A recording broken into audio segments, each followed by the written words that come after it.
Hello guys, welcome back to your YouTube channel अस्किम study a way of success. मैं हूं आपका educator Shiv Mishra. कैसे हैं आप सब? आई होप आप सब बहुत ही अच्छे, बहुत ही मस्त होंगे। और यहाँ पर लेके आए गरेजा क्लास 12 केमिस्ट्री का न्यू सीरीज का पेपर। जी हाँ, ये जो पेपर आपका लेटेस्ट पैटर्न और लेटेस्ट सिलेबस पर और पीवाई के जो पिछले साल के क्वेश्चन थे उनका एकदम बना के एकदम वायरल पेपर आप सभी के लिए लेकर आए हैं। और इसका सर हम कल आपको सोल्यूशन करवाएंगे। जो आपसे मैं प्रॉमिस किया था उसको मैं पूरा करूंगा। कल मैं आपको शाम को सोल्यूशन इस पेपर का आएगा तो आएगा, ठोक दो लाइक इसी बात पर। आज का लाइक टारगेट 1K रखते हैं, ज्यादा नहीं रखेंगे। आप लोग वो 1000 तक लाइक पहुंचाने में एकदम पूरा एकदम आप लोगों का वो हो जाता है। अगर उन्होंने बोला तो सब कुछ कर देंगे, मेरी तो बात मानेंगे नहीं आप, है कि नहीं? देखिएगा, ये आपका रसायन विज्ञान class 12 chemistry latest syllabus, latest pattern और आने वाले पैटर्न पर मैंने एकदम वायरल पेपर बाय केमिस्ट्री बनाया। फुल सोल्यूशन भी करवाऊंगा, चिंता मत करना। कल कल फुल सोल्यूशन इसका आएगा। आज मैं ऑब्जेक्टिव का सोल्यूशन भी करवा दूंगा। बट आज आप लोग प्रैक्टिस करिए और देखिए कि हाँ हमारे अंदर कितना दम है। हमने जो 2 महीने पढ़ाई किया है साइकिल ले जा जाकर कोचिंग में, क्या हमारा वो काम दे रहा है नहीं, या फिर जिससे मैंने बैच खरीदा है क्या उनका बैच सफल हो पा रहा है नहीं? चलिए सर, आप देखेंगे करेजा यहाँ पे, आप देखेंगे यहाँ पे तो सबसे पहले आपका पेपर कोड दिखेगा। पेपर कोड क्या है? 347 GB। ये आपका करेजा क्या रहेगा? पेपर कोड रहेगा। 70 नंबर का पूर्णांक रहेगा। 70 में से 23 नंबर आपको सिर्फ पास होने के लिए चाहिए। 3 घंटे 15 मिनट का करेजा आपको टाइम दिया जाएगा। और इसी 3 घंटे 15 मिनट में आपका जो टारगेट रहेगा 70 में 70 ये स्कोर करना रहेगा। एक बात याद रखना, आपके पेपर जो होते हैं मैंने पीवाईक्यू को खोज खोज के एग्जामिनर चाचा पूछ पूछ के निकाला है कि कौन सा क्वेश्चन आएगा। कभी कभी ऑप्शन गलत भी रहते हैं, तो ऑप्शन को टर्मिनेट करना आपको आना चाहिए। पता लगा आपको पता ही नहीं है, आप गलत करके चले आए। हालांकि जो ऑप्शन गलत रहेंगे पेपर में उनका नंबर मिलता है। एक बात आप लोग ध्यान दीजिएगा, ठीक है? यहाँ पे कुछ निर्देश दिए गए हैं। सभी प्रश्न अनिवार्य है करना। प्रत्येक प्रश्न के निर्धारित अंक उसके समक्ष दिए गए हैं। गणनात्मक प्रश्नों के गणना समस्त पद दीजिए। प्रश्नों के प्रासंगिक उत्तर लिखिए। मतलब ये नहीं कि आप गुरुदेव अपनी ब्रेकअप की कहानी लिखकर चले आइए। प्रासंगिक का मतलब होता है जो प्रश्न में पूछा गया हो आप वही उत्तर दीजिए। समझ आ रहा है ना? अगला है जहां आवश्यक हो रासायनिक समीकरण बोले तो रासायनिक इक्वेशन दीजिए। आप लोग रासायनिक समीकरण नहीं लिखते, ये सबसे बड़ी गलती होती है। आपको रासायनिक समीकरण भी लिखना क्या है? जरूरी है। अब यहाँ पे देखेंगे तो सबसे पहले प्रश्न नंबर 1 है। प्रश्न नंबर 1 जो रहेगा करेजा वो क्या रहेगा आपका? ऑब्जेक्टिव बोले तो बहुविकल्पी रहेगा। इसमें आपके 6 प्रश्न रहेंगे। हर एक प्रश्न आपका 1-1 नंबर का रहेगा। किन नंबर का रहेगा? 1-1 नंबर का रहेगा। चैनल को सब्सक्राइब कर लीजिए, कसम है उनकी यार, हर एक क्वेश्चन ना छपवा दिए ना तो मेरा भी नाम सीओम नहीं, याद रखना। पहला प्रश्न है, इस प्रश्न के प्रत्येक खंड में 4 विकल्प दिए गए हैं। सही विकल्प चुनकर उसे अपनी उत्तर पुस्तिका में आपको लिखना है। पहला है 180 ग्राम जल में मोलों की संख्या होगी। 180 ग्राम जल में मोलों की संख्या होगी, ठीक है? अगर हम लोग जल का मोलर द्रव्यमान देखें तो जल का मोलर द्रव्यमान, जल का भार बटे जल का मोलर द्रव्यमान, जल का भार कितना होगा? H2O। H2O, हाइड्रोजन 2 हो गया और ऑक्सीजन 16। 8 दिन 16 होता है, कितना हो जाएगा? 18 हो जाएगा। कितना दिया है? 180 ग्राम दिया है। तो 180 भागा कितना? 18। कट करेंगे तो 100 आएगा। कहाँ पे है? यहाँ पे, यहाँ पे, यहाँ पे सॉरी 10 आएगा यार, 10 ही तो आएगा ना। 18 से 18 कैंसिल तो आपका 18 धम्मा 180 तो 10 आएगा। यहाँ पे क्या हो जाएगा आपका? 10, राइट आंसर। तो यहाँ पे देखिए जल का मोलर द्रव्यमान 18 ग्राम प्रति मोल। कैसे निकाले? H2O, हाइड्रोजन का 2 होता है अणुभार, ऑक्सीजन कितना होता है? 16 होता है। तो 8 2 सॉरी 16 2 18 हो गया। और इन्होंने कितना दिया है? 180 ग्राम बोला है। तो 180 ग्राम में इनका परमाणु भार जो यहाँ पे दिए गए हैं परमाणु भार से भाग दे देंगे तो 180 बटे 18 तो कितना हो जाएगा आपका? 180 में 18 का भाग करेंगे तो 10 आ जाएगा। तो यहाँ पे आ जाएगा ग्राम जल में मोलों की संख्या कितनी हो जाएगी? 180 बटे 18 बराबर 10 मोल। तो यहाँ पे आपका जो 10 मोल है राइट ऑप्शन हो जाएगा चौथा वाला। राइट ऑप्शन क्या हो जाएगा आपका? चौथा वाला राइट ऑप्शन हो जाएगा। दैट्स ऑल, ठीक है ना? अच्छा, ये कहाँ से प्रश्न बना हुआ है करेजा? तो ये बिलियन से बना हुआ है। जो आपका बिलियन चैप्टर है वहां से ये प्रश्न बना हुआ है। ये चीज आप ध्यान दीजिएगा। अगला है यहाँ पे ख वाला। ख वाला क्या ध्यान देना है यहाँ पे, रो की एसआई इकाई है। रो जो होता है उसकी एसआई इकाई होती है। अच्छा, रो होता क्या है, रो मतलब क्या है, रेजिस्टेंस। रेजिस्टेंस क्या होता है, प्रतिरोधकता। एक प्रतिरोध होता है, एक प्रतिरोधकता होता है। प्रतिरोध क्या होता है और प्रतिरोधकता क्या होता है, इसका आप लोग आंसर कमेंट में छापिए।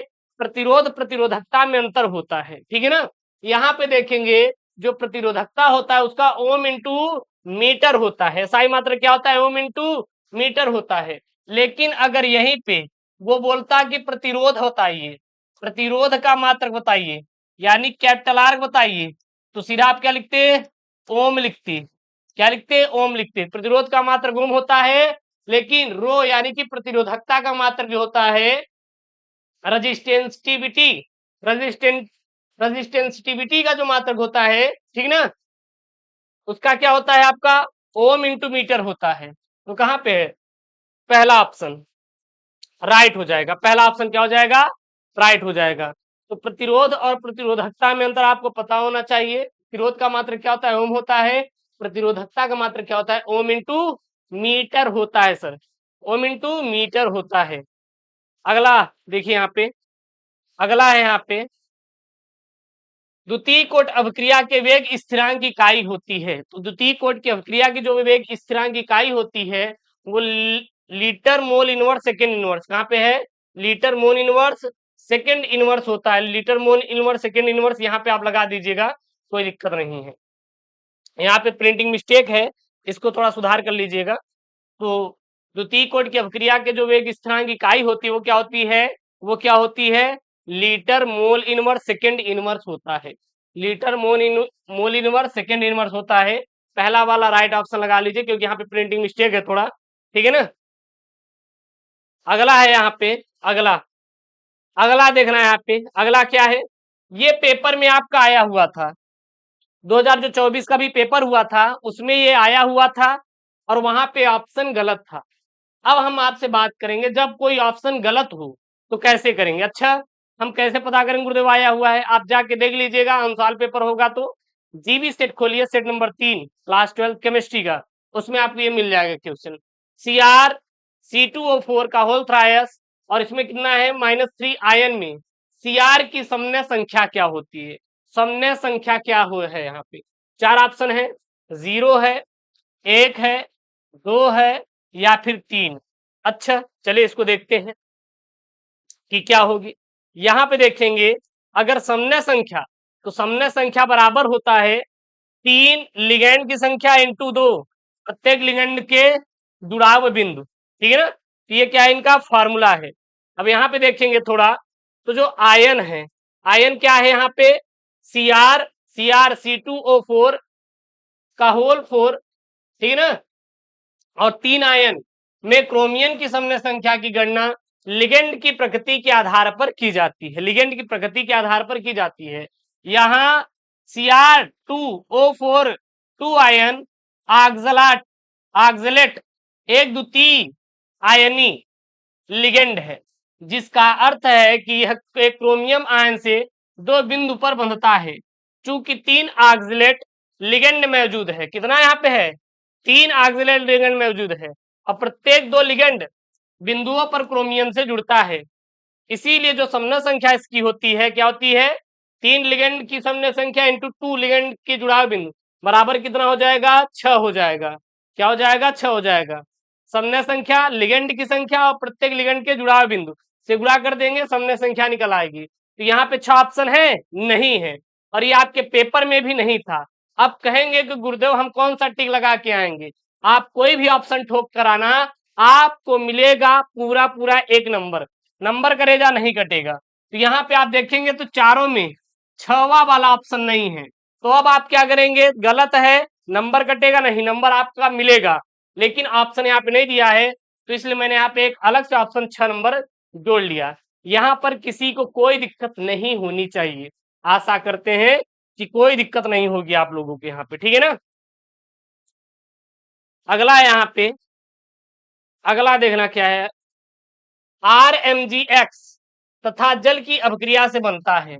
RMgX तथा जल की अभिक्रिया से क्या बनता है, तो RMgx तथा जल की अभिक्रिया से हाइड्रोकार्बन बनता है। हाइड्रोकार्बन क्या है, RH। हाइड्रोकार्बन क्या होता है, RH। यहाँ एक ग्रिनार्ड अभिक्रिया है जहां RMgx जल के साथ अभिक्रिया करके हाइड्रोकार्बन बनाता है, हाइड्रोकार्बन बनाता है।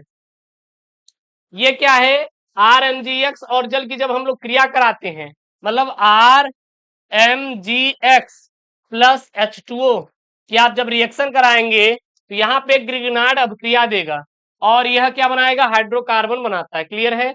अगला देखना यहाँ पे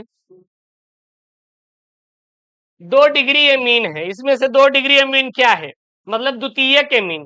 तो द्वितीयक इसमें से राइट ऑप्शन क्या हो जाएगा आपका, यहाँ पे वो हो जाएगा, यहाँ पे आपका राइट ऑप्शन तीसरा वाला।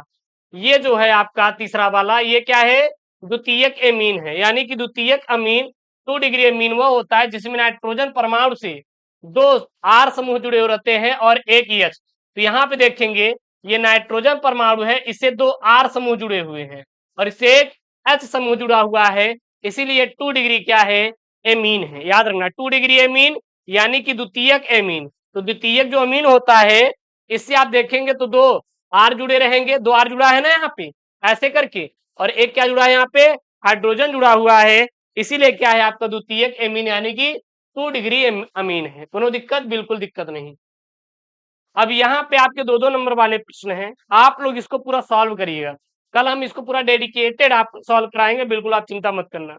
है क्या, देखिए यहाँ पे दूसरे का मूलरता तथा मूललता में उदाहरण देते हुए विभेद कीजिए। मूललता क्या होता है और मूलरता में, मूलरता और मूललता में उदाहरण देते हुए आपको विभेद उत्पन्न करना, मतलब कि आपको क्या करना है, अंतर लिखना है।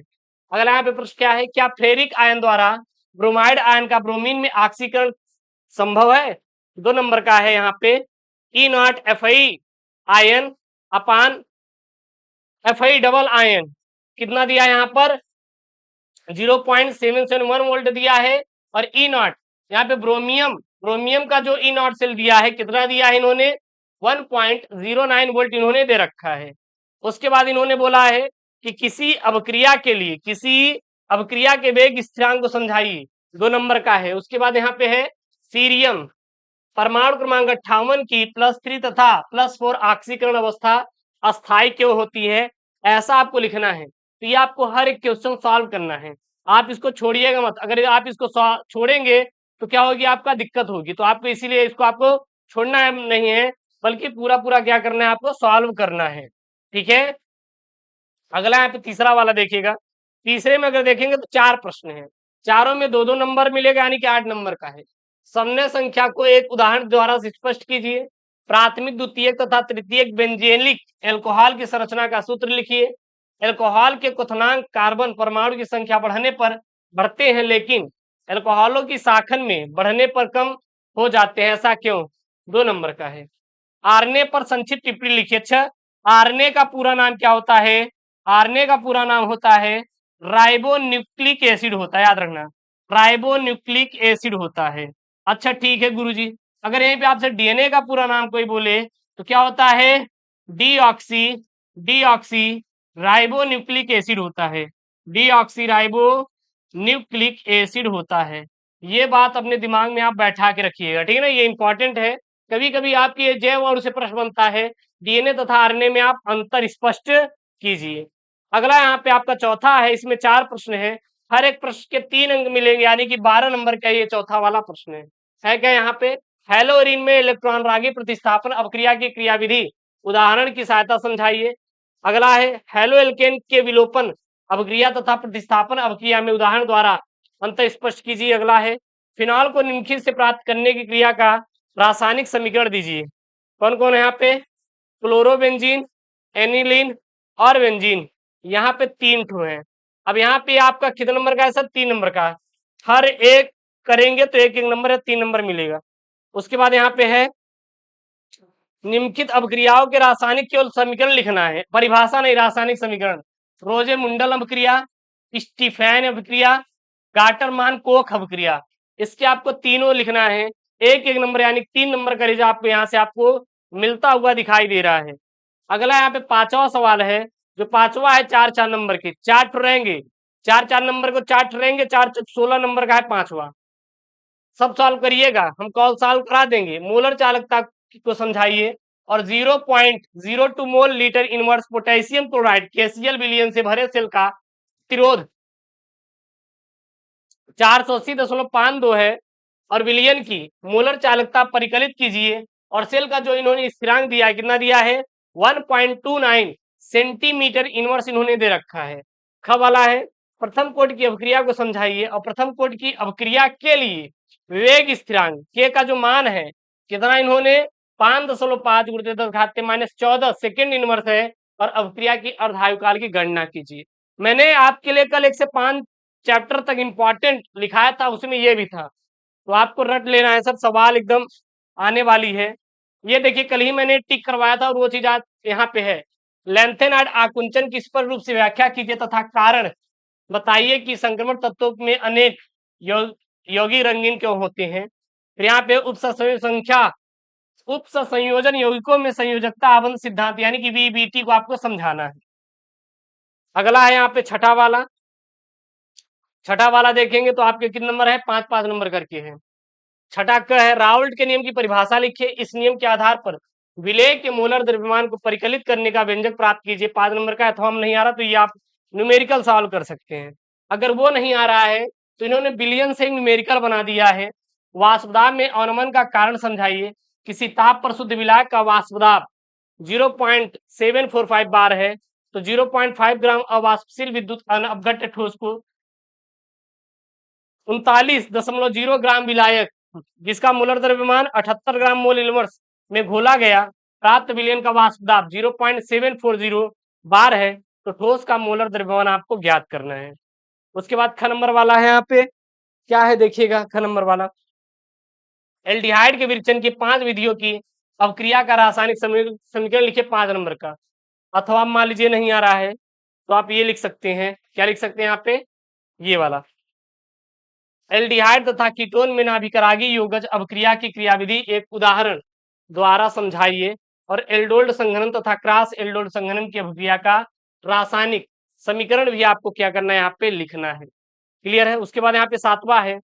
सातवां का क देखिए क्या बोल रहा है, एरिल एमीन की अनुनादी संरचना लिखिए। एरिल एमीन क्षारकीय गुणों को क्यों प्रदर्शित करता है। और यहाँ पे है नाइट्रो तथा नाइट्राइल यौगिकों से एमीन की विरचन की क्रियाविधि अवक्रिया की रासायनिक समीकरण आपको लिखना है। अथवा में करके दिया है, मान लीजिए वो नहीं आ रहा तो ये कर सकते हैं, आपका 5 नंबर है यहाँ पे कि रासायनिक समीकरण लिखिए। ग्रेबियल थैलिमाइड संश्लेषण, हाफमैन ब्रोमाइड अवक्रिया, कार्बिल एमीन अवक्रिया, बेंजीन डाइओनियम क्लोराइड की फिनॉल तथा एनिलीन के साथ युग्मन अवक्रिया। और यहाँ पे न्यूक्लिक अम्ल की संरचना तथा इसके जैविक कार्य की आपको व्याख्या करना है। 5 नंबर का है ये, तो आपका ख में हो जाएगा। ये आपका ये पूरा पूरा 5 नंबर का है 4 ठो। फिर ये ख वाला है, लास्ट सवाल है, क्या यहाँ पे न्यूक्लिक अम्ल की संरचना और इसके जैविक कार्य लिखे। मान लीजिए नहीं आ रहा है तो अथवा में आप ये 2.5 नंबर का है। कितने नंबर का है, 2.5 नंबर का है। विटामिन और हार्मोन्स पर आपको टिप्पणी लिखना है। ये जैव अणु से बना हुआ प्रश्न है, मैंने कल ही इसको नोट कराया था आपका जैव अणु वाले क्वेश्चन। तो ये आपके 2025 बोर्ड एग्जाम का आने वाला एकदम मॉडल क्वेश्चन पेपर है, आप इसे रट लीजिए। और ये मैं आपसे वादा करता हूं कि जितने भी आपको मैं पेपर दूंगा वहां से 95% प्रश्न आपका हम फंसा देंगे गारंटी के साथ। इंपॉर्टेंट टॉपिक और आपको पेपर और हम आपको टिप्स के द्वारा हम आपको दिला देंगे, टेंशन मत लेना। पढ़ा तो पूरी दुनिया रही है लेकिन पढ़िए ना, कोई दिक्कत नहीं, बाकी तो हमें देखने के लिए हम एकदम तोड़वा देंगे आपका पूरा पूरा नंबर। जो आपका भरोसा है करेगा, आप भरोसा बना के रखिए, बाकी ऐसी भैया आपको अच्छा नंबर दिलवाएगा। मिलते हैं नेक्स्ट वीडियो में। ओके दोस्तों, thank you, take care, bye bye.